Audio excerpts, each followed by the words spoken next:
5 अप्रैल 2025 को मेरे दादाजी का जन्मदिन है और मैं उनको याद कर रहा हूँ, जो आज 120 साल के होते। यह तस्वीर शायद 1968 की है, जो मेरे पिता कान्हा के बॉक्स कैमरे से ली गई थी, जिन्हें उनकी माँ प्यार से कान्हा कहती थी। तस्वीर में सामने बाबा हैं और बाएं से ज्ञान चाचा, पुनीत मेरे चाचा, बाबूजी जैसा हम उन्हें बुलाते थे। माँ और मैं एक शाही नींद के सूट में, जो मेरी अम्मा दादी ने अपनी सिंगर सिलाई मशीन पर सिला था। यह तस्वीर पुश्तैनी से है, जो हमारे विशाल पैतृक घर का फैला हुआ सरयू नदी से जुड़ा पीछे का हिस्सा था तथा नदी से 10 से 15 फीट ऊंचा था। जो छप्पर वाली छत आप देख रहे हैं, उसमें 2 गायें, 2 बैल और 1 घोड़ा रहते थे। पुश्तैनी के कई अन्य हिस्से थे, जिसमें एक बड़ा रसोई बाग भी शामिल था।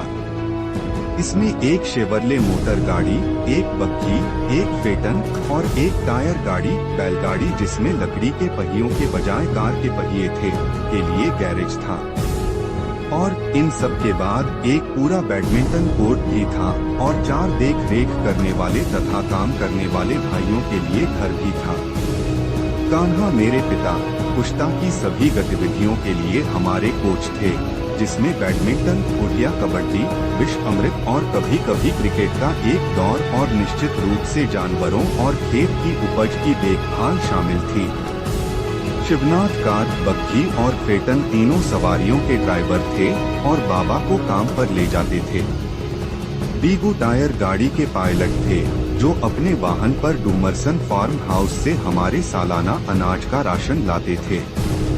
पुश्तैनी का उपयोग धान की दौनी के लिए भी होता था, ताकि उसे चावल में बदला जा सके, और हम 2 बैलों के पीछे पीछे सिर पर तौलिया रखकर बीगू की तरह धूप में केंद्रीय खंभे के चारों ओर चक्कर पर चक्कर लगाते थे। माँ की 3 द्वारी खिड़की से केवल एक हल्की फटकार ही हमें वापस भेजती थी।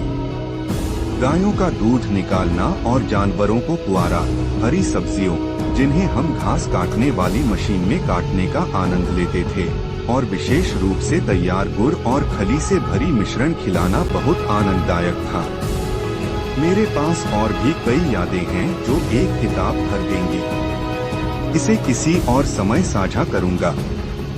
यह कल्पना करना कि यह 60 साल पहले की बात, ऐसा लगता है कि यह सब कल ही हुआ था। घटनाओं की फिल्म मेरे मानसिक स्क्रीन पर ऐसे गुजरती है, जैसे किसी सुखद फिल्म का फ्लैशबैक। उस व्यक्ति के लिए प्रार्थना कर रहा हूँ जिसने यह सब संभव बनाया, बाबा, मेरे प्यारे दादाजी और उनके बेटे कान्हा, मेरे पिता। बाबा ने न केवल अपने लोगों की बल्कि गरीबों और जरूरतमंदों की भी सेवा की। वे दूसरों के लिए जिए और सभी को खुले दिल से गले लगाया। उनके दिनों में हलचल भरा दौलतगंज का घर उनकी बंधन बनाने और बनाए रखने की क्षमता का प्रमाण है। दादा और पिता की धरोहर को सजीव रखने का प्रण हमारे परिवार ने लिया है और हम सब मिलकर इसे संभव बनाएंगे। जय ब्रज मेरे दादा और मेरी अम्मा की स्मृति को समर्पित है।